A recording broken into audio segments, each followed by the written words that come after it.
Hey guys, welcome for joining the podcast. Today we have an amazing guest speaker with you all. Her name is Alexis Sutton. How are you doing? I'm doing wonderful. How are you all?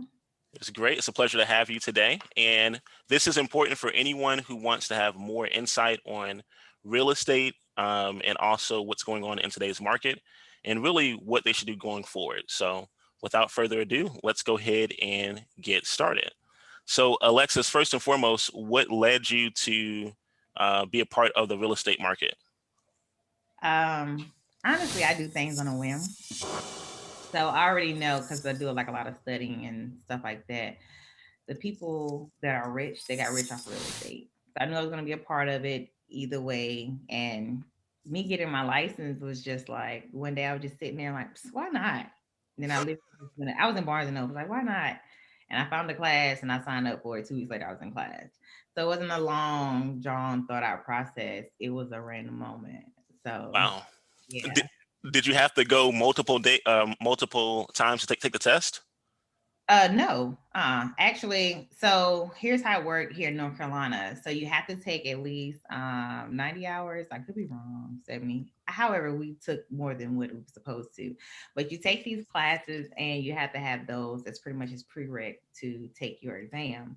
Um, but with me, I went to Superior School of Real Estate. And my teacher was Bruce Moria. He's amazing. I feel like everyone knows him here in this market. But you had to take those classes and you had to pass the school test. Now this was before COVID came. So you had to pass that school test. That school test was hard. So that's where people trip up on. Well, that's where they were tripping up on. They had to pass that school test in order to get the credits for the hours that you took. So that I passed it on the first try. A lot of people I know, majority of people I know did not pass on the first one. They had to retake the class over. So Yeah. um, I really wasn't worried about the state and the national test. I was worried about the school test because they did not play. But when COVID came, they were doing it. So you take the hours, they couldn't have them in there for testing. So it's kind of like going grad chapter pledging. I hate to say, but They were it's able to do it. Wow. yeah, they don't no, they don't have to do it. They don't have to take the test. So everyone Wow. your license is kind of like a factory, whatever. So now everyone has their license now. So that's just my Wow. so yeah. So, so for those who don't know, who are listening to us, you help clients not just in the North Carolina market, but also in the South Carolina market, right? Yeah, correct. What would you say is the biggest difference between the two? To be honest with you, I do most of my work in North Carolina, maybe because I'm from here. But the biggest difference, as you're talking about the clients, is really not nothing different with the market. But I won't go into depth in it, but to know just the gist of it is just the laws and how they get paid and stuff like that. Every state is different. And if you know anything about taking a real estate test, North Carolina is one of the hardest tests. We have the most rules. South Carolina is a little more laid back when it comes to the rules and things of that sort. But as far as the market, it's pretty much the same. They don't have as many big cities as we do in North Carolina, but even though right at the border is Rock Hill and Fort Mill, that's like our sub market of even though it's in South Carolina, but a lot of people like I used to work when I was working in corporate, they were in South Carolina, they just drive to North Carolina. And their commute may be smaller than mine being here in Charlotte. So yeah. Yeah, that's awesome. All right. So, can you let us know from your perspective what makes a property stay on the market um, longer or shorter? Okay. So right now it's the seller's market. So ain't too much staying on the market. And if it's staying on the market, it's the main components that I know of from my experience. If a property is still on the market longer than what it should be, just an average home price, it's because the pictures aren't great. Staging also affects the house getting sold, the marketing piece, and most importantly, pricing. Right now, pricing is you can price it at something, and right now the market is so I got to get this property, they go over the price. Don't even care if it's worth the value or not. Oh, if it appraised at $2 and you selling for $5, I'm willing to pay the other $3 just to get the property. So that's how it is. But that's mainly the thing that keeps those are the main components that keep a property on the market. But biggest thing is pricing. Pricing. Yeah. Mm-hmm. So what's so many people wanting to purchase properties and there's so little inventory? What could a buyer do in hopes to snatch something up before their competition? First, say a prayer. I'm gonna be completely honest with you. I had actually I just did a slight snippet video of this. I'm gonna post it on my social media later, but cash is king. Closing quickly when you can close quickly, that's a great thing. And some people are even waiving, if they can, waiving appraisal, waiving inspections, want to close really quick. It's if they're not getting a loan, because you get a loan, you have, those are, stipulation that you have to do. But people are offering like $10,000 in due diligence. Some is offering $30,000 over the asking price. It's just so many things because it's so aggressive out here that it's hard. So the snippet I was just talking about, I got an email. My client wants to see a home on Saturday. And I always said, when I first got my client, I said, look, it's aggressive. And I'm aggressive. You got to be aggressive with me. I want to know how much money you got, how much you want to put down, because it's important for me to put you in the right position to get your contract accepted. I just got one accepted, and it took us forever to get just some land because there's so many offers. But this one property that's on Saturday, we're still going to go see it. However, when you go for showing time is a thing to show. Everything is unavailable. So I tell my client, look for coming soon. Do not look for ones that new on the market because you probably won't be in there to see it. They probably got offers on it, which is correct. So we scheduled one to see on Saturday. I got an email last night. We already have multiples offer on this site unseen. Wow. But we're still going to do the showing, but our client is going to make a decision on Monday. Mind you, it don't come on the market till Saturday. Our client's gonna make a decision on Monday, and we're looking for the highest and best offer. So right there, it puts your client in a frenzy. It puts me in an annoying state, but that's just the way that it is. It's Wow. You were stating that some houses are going for 20, 30,000 over asking. Mm-hmm. Typically speaking, what is the price range of the house that would garner a $30,000 over asking price? What's the price range of these houses typically? It doesn't matter. Wow. I haven't seen like, oh, it's 200s. No, I haven't seen. Oh, because I've seen in the 300s or things of that sort. I tell my clients, if you don't want the stress of that, to look for new build, because it's different. When you see a home that's already there, you're going to go on multiple offers. You're going to do all this, and that's where the stress comes at. But with new construction, and other agents will tell you that it's much easier. You go in there, if the lot's available. Well, I take that back. Well, all my new constructions, the lots have been available, and then they just go ahead and get it. But some new builds even have waiting lists for people to get a lot. That's not even, you know.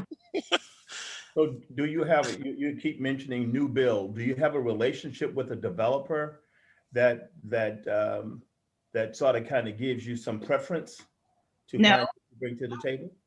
No, it's so much out there, to be honest with you. Now, me personally, even when I'm working with a different agent, I always build a rapport with them, even if they're kind of rah-rah. I mean, because I can get there too. However, professionally, I want to have a good relationship with the other agent so that they can better help me out to get my client in. And that's kind of what happened with my last, when I went into contract this weekend. So with the builders, I am working on some things that maybe before you even air this, I'll be licensed, so that I do have a better relationship with builders, because that is my goal, to become one as well. So I do personally, that's just me, because I know where I'm going. I know my end goal. I try to have a better relationship with builders. And sometimes they'll tell me, like, I have one person, she works with Eastwood, and she's like, hey, well, we have this coming up. You have any clients? It's like, I don't right now, but if I put the word out there, if they got it. So yeah, that's pretty much what it is. But you don't really need to have no coots with nobody. The builders, it doesn't really benefit them because it's like a business out there. You mentioned that this is a seller's market, even with the flux of the pandemic and the increase, anticipated increase of mortgage rates going up. Um, help me to understand the dynamics of the market there in North and South Carolina, with all of those extenuating circumstances or factors weighing in on the Um, whole real estate process. I want to say, we can say this North and South Carolina, but it's really everywhere. You said it's anticipation that it's going up. It's already down, so people want those low rates in the house. And for sellers right now, if they want to sell, get top dollar even more than what their home is really worth, is they'll sell it now because they know it's low inventory. It's extremely low. They're definitely here in Charlotte. So, like I said, it's a seller's market. Period. People, it's low. Pandemic didn't stop anything. Don't let people fool you. Pandemic did not stop anything. It may stop some showings, but other than that, it did not stop people from buying and selling their home because the great thing is that the interest rate went down extremely low. So that was more so motivation for them to do it. And let's talk about things outside the market. We were getting a bunch of stimulus checks. A lot of people was paying their stuff off. It was helping their credit get up, different things of that sort. Play factors into people ready to get their stuff and buy. People can work from home now. They saving money, saving. It's a lot of different things. The factor that came into like, why not buy a home right now? Do you think that there'll be any issues for, let's say, a homeowner right now who sells their property and then now they have to go find somewhere to live or something like that? Do you think there'll be issues down the road for them? Yeah, some people, they don't. I have a friend we actually went to school with. He's selling his house. He's closing on his house. Not my client. We won't get on that. But he's closing on his house next week. However, he couldn't find a place that quick, so he decided to just get a lease. Some people have it contingent on you can get this home once I find a home or once I close on my home and things of that sort. So it's kind of like, I want to say touch and go sometimes, but like I said, if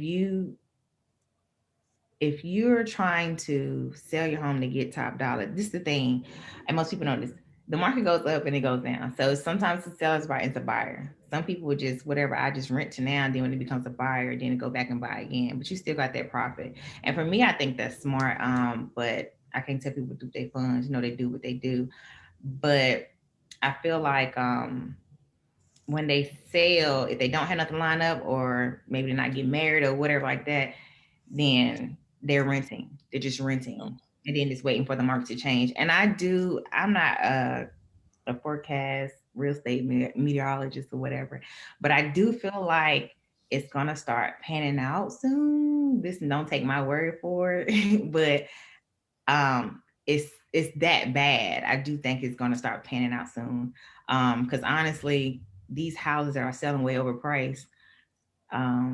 It also affect the neighbors too. Don't nobody think about the neighbors because y'all selling this, that, and then it's gonna raise their tax value up, Every time. and the home's not worth that. So it's so many things and dynamics that come into play with just buying one home. It affects so many things. And like he asked, why I think they're buying is because so many other things had happened. Pandemic really worked out for a lot of people, despite what people are saying.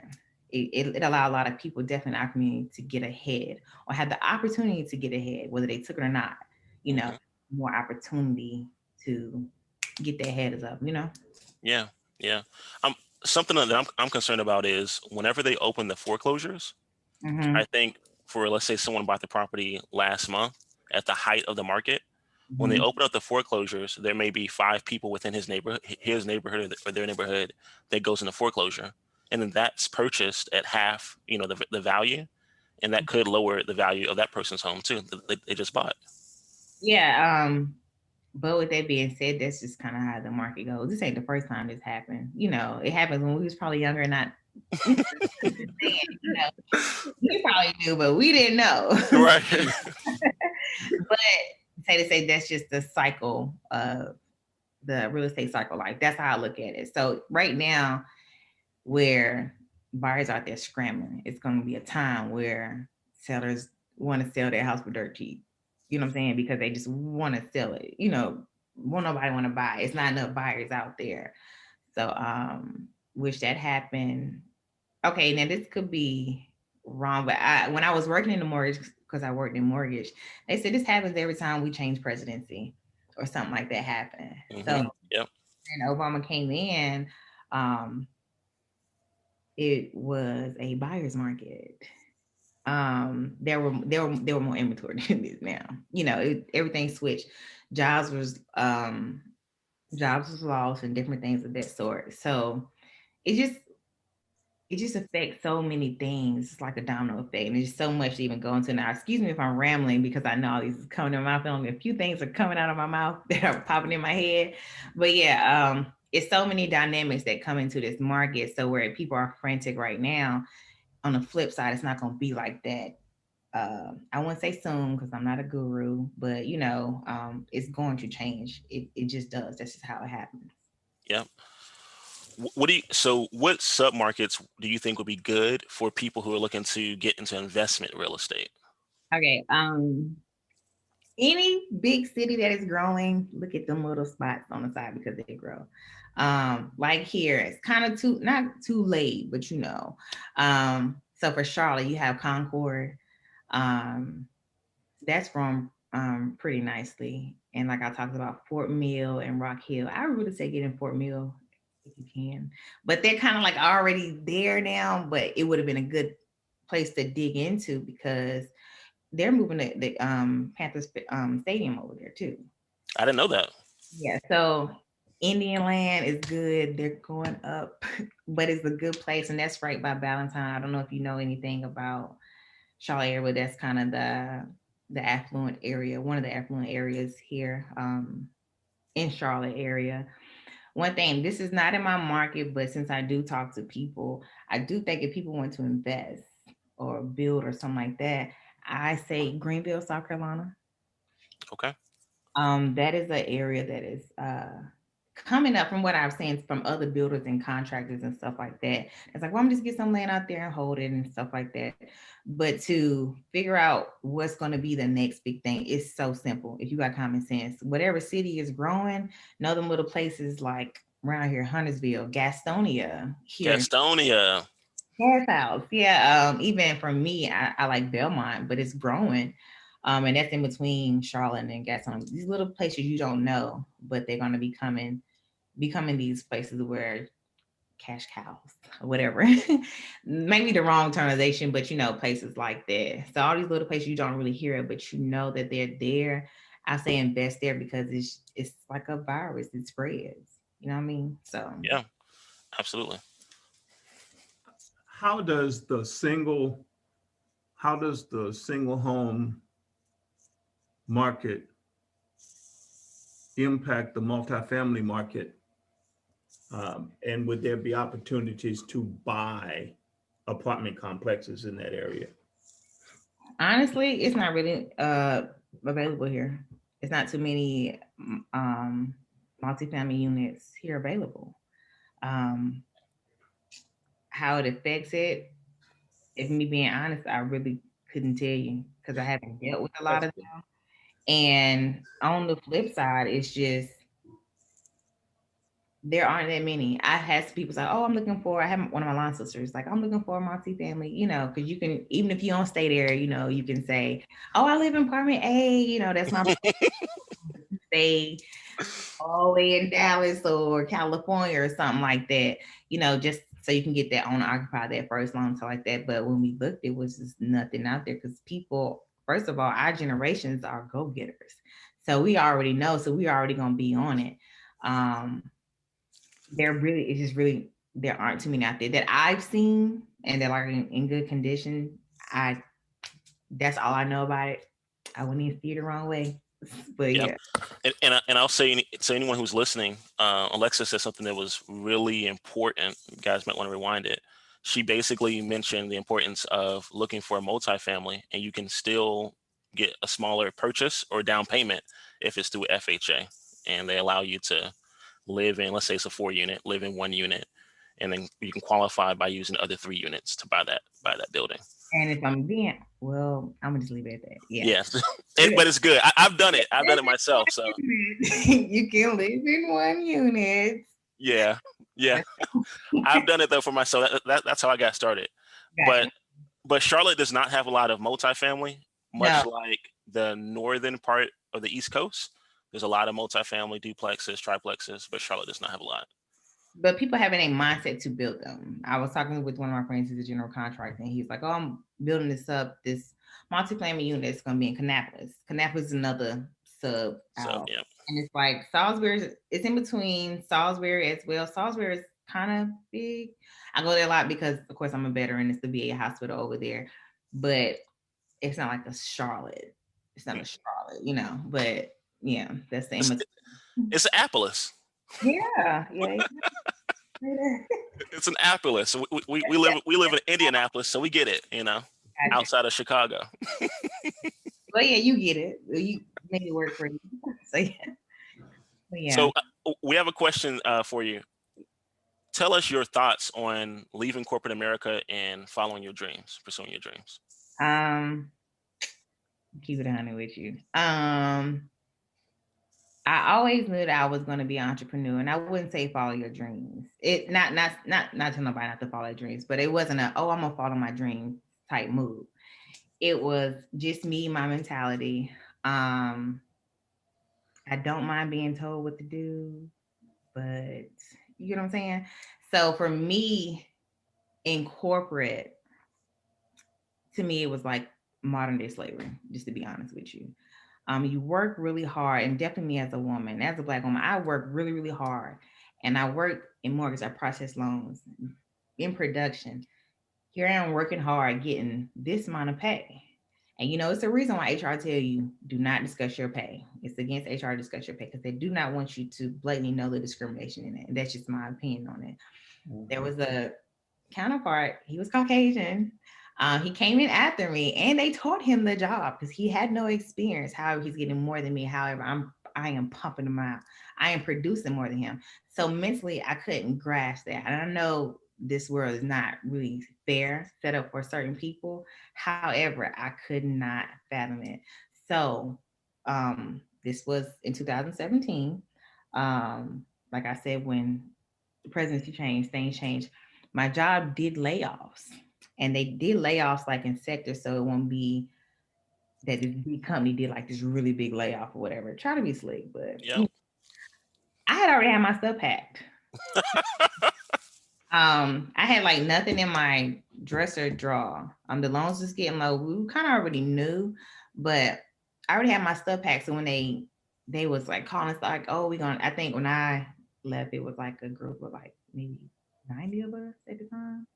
Maybe 90 or 30. So it was a lot. Either way, it was a big that this company let go.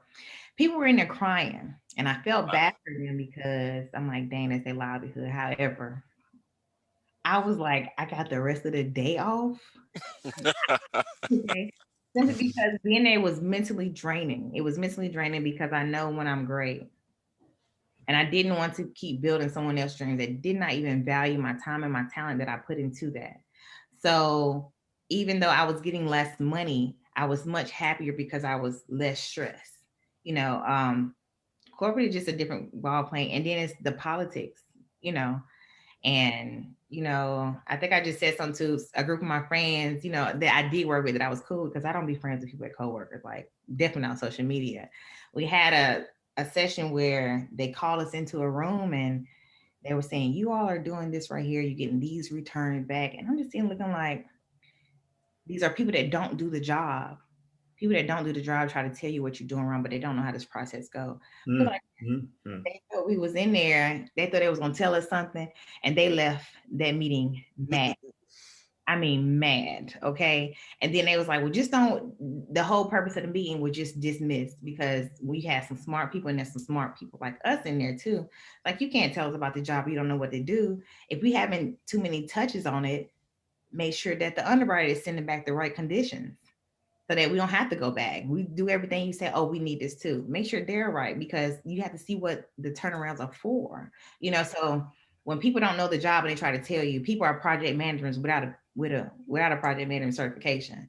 You know, I have a degree. You are here with your associate's degree, trying to tell me what to do, and you have minimum common sense. It just didn't work for me personally. So I left out, and I just vowed not to go back.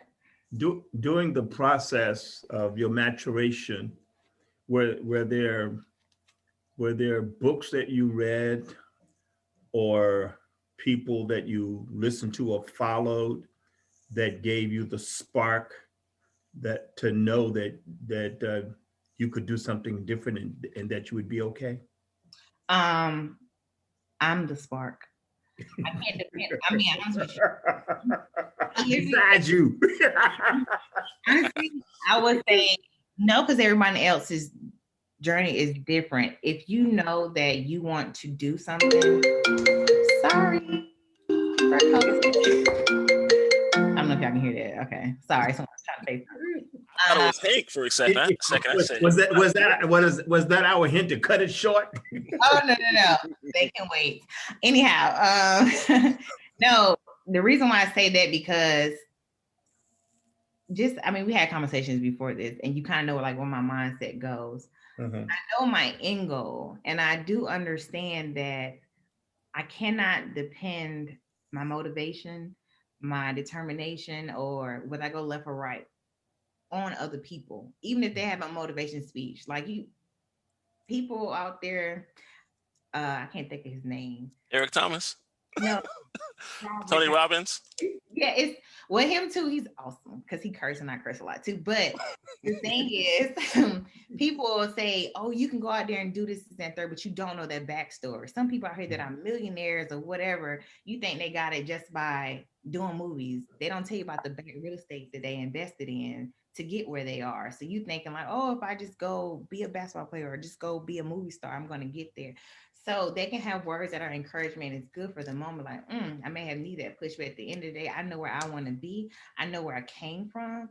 And as I am exposed and I see other great things, I know there's stuff that are bigger than what I grew up in and what my environment is. So my spark is literally me because I know what I want. And if you depend on, I think the guy that brought Dogecoin up, he said that what's your motivation or whatever, if you're looking for other people for motivation, you're never going to get there. And it's like your happiness. If you depend your happiness on someone else, they control your happiness. So I don't want nobody to control my destiny or anything of that sort. So literally I am that spark because I didn't want to be mentally drained. I didn't want to be living paycheck to paycheck, and I don't want to be living mediocre. Okay, I've been poor, I've been broke, I've been there. Cool, and I got up out of it. However, I know that there's more. So my higher self that I see myself is my motivation. That's awesome. That's That awesome. is. For those who are listening, what would you say that you use to continue to feed that or fuel or to grow that spark? It's perception. It's how you look at everything, and you have to have gratitude in everything, even when the things are not good. So things can happen, and wow, this is so sorry. It's a sale. It's a sale. Somebody number that's not even saved. But but back to the question. Give me a moment because I be trying to get my train of thought that happened. What was the question again? I apologize. How do you continue to feed that spark? Yep. Oh, gratitude. Gratitude. You have to have gratitude when bad things happen. And just growing up, a lot of bad things have happened, but I always start to see the good in it. And that just it really helps my mental. So some things happen like when the job ended, people were sad and that negative energy feeds off and more negative things happen. However, I looked at it as like, wow, I have more time to spend with my child, less gas. But mentally, I can decompress and focus on different things. I'll be able to create because I do have another business. And although I was just doing an order here and there, eventually I put my energy into that and that grew, But something bad happened to you, you got to look at it as a lesson and not like a L. It's not really a loss. And if it was something you wanted, it really wasn't for you and you was really denied for a reason. So, and I honestly, I feel like when the job did do layoffs, it was my push. Cause like, you know how we do, we get into stuff like, okay, after I get this amount of money, I'm going to quit my job and blah, blah, blah. Yeah. Yeah. Maybe year two after when you. So that was more so my push because I try not to live out of scarcity. I don't want to live out of scarcity, saving. I got to save all this money because I'm scared something's going to happen. I spend it, okay?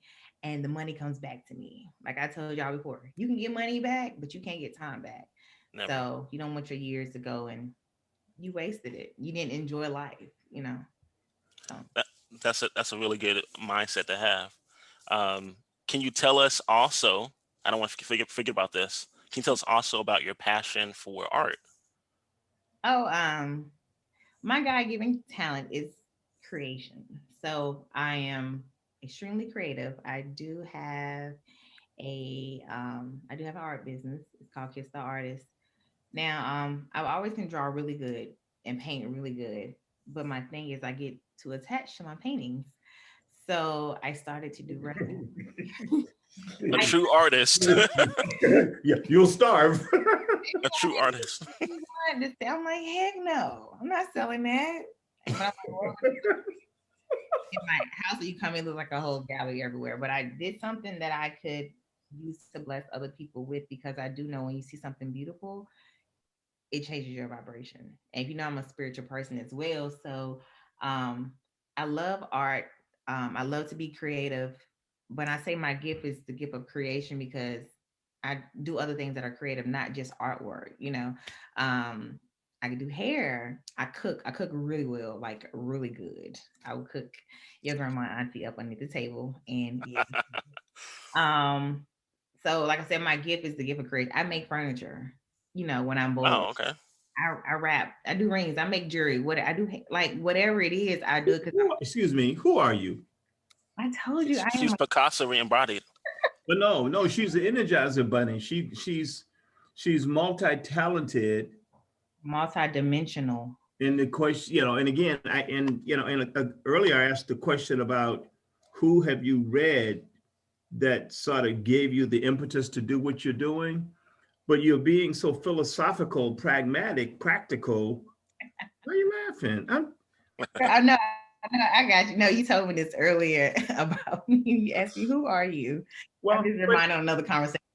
but I'm it's the sorry. idea that again, you just seem to be far wiser than your years. So if there isn't someone or something, someone that you're talking to give you guidance, or something that you've read to give you guidance, then all of this is being marinated in self. And it's, I'm just sitting here basically blown away by the passion, the energy, the determination, the success.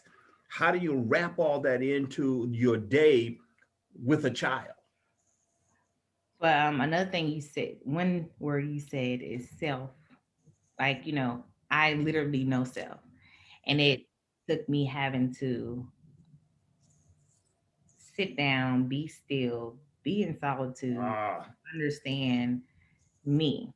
Now, we all, whatever people beliefs are, but this is mine. We all come here equipped with certain tools and preferably from a past life. However, I felt like I came here with the correct tools to navigate through this world. And yes, I have a child. And for her, if you have a conversation with my child, I've never heard different. Even when she was like young, well, she's 6 now, but 4, she's having conversation.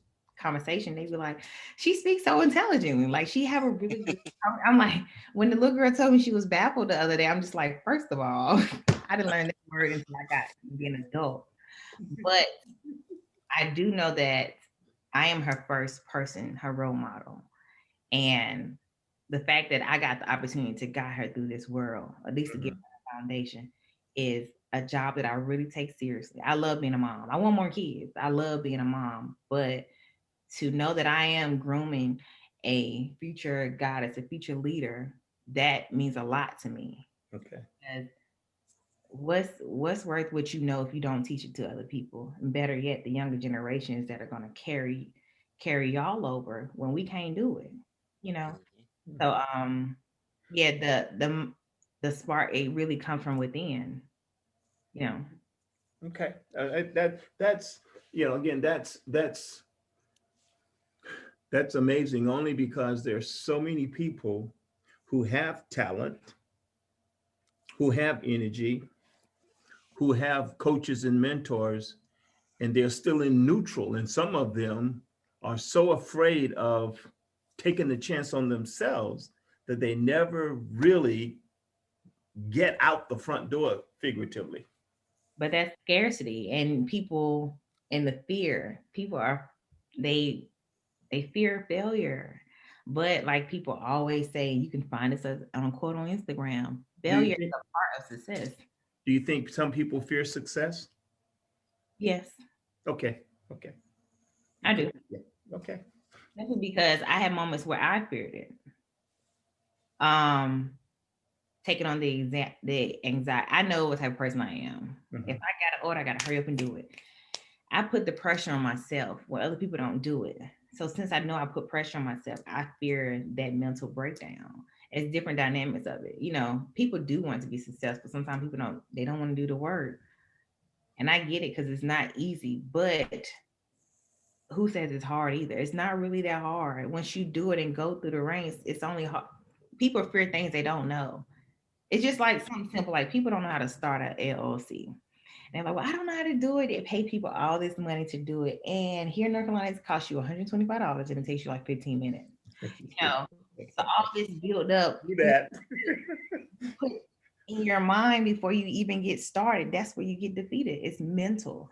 So if I didn't get my mental right and had to be in self and know who I am, and that's just what people come in my life too. Like I tell people, like, you have to treat me a certain way. I'm not being bougie or nothing like that on you, but I know how I move. I know I'm going to treat you with respect too. Mhm, mhm. Uh, I'm open and honest.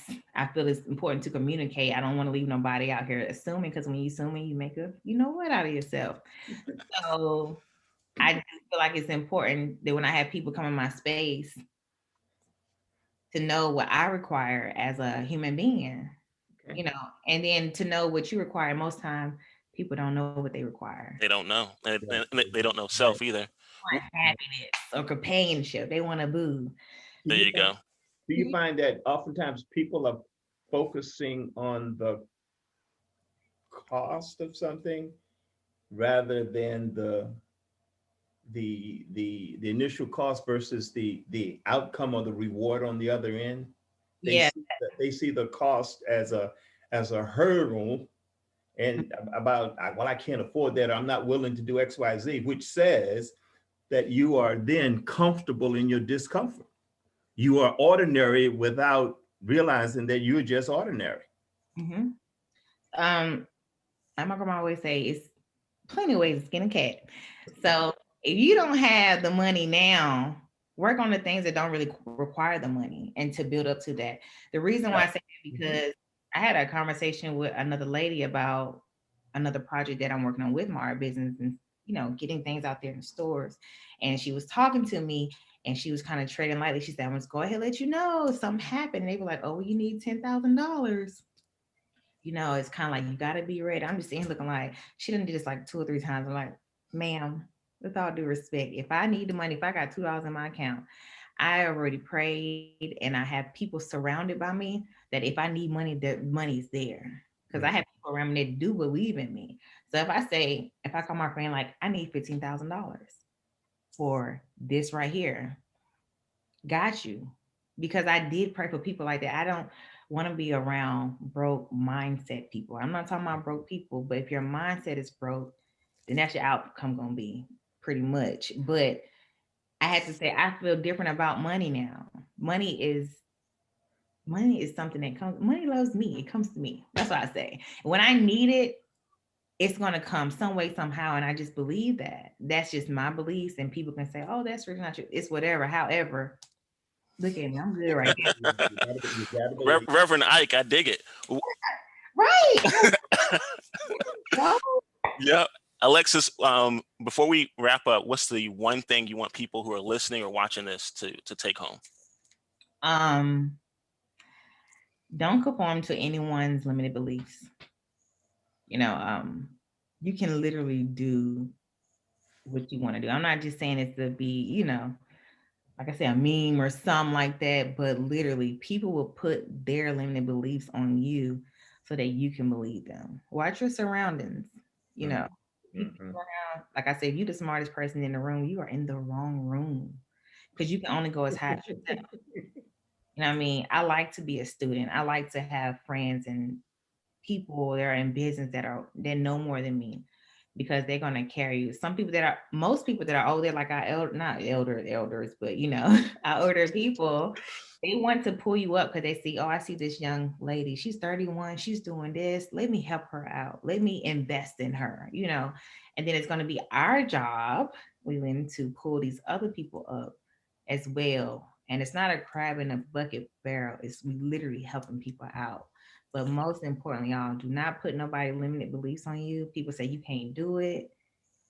That's okay. Like I tell you, I don't announce the move until I'm saying checkmate, because I don't need nobody negative energy on what I'm trying to do, So if it's something you want to do, your mama, your daddy, your cousin saying, oh, you can't do it, you this, and that, and third, trust me, it's plenty of examples out there that shows you like I could.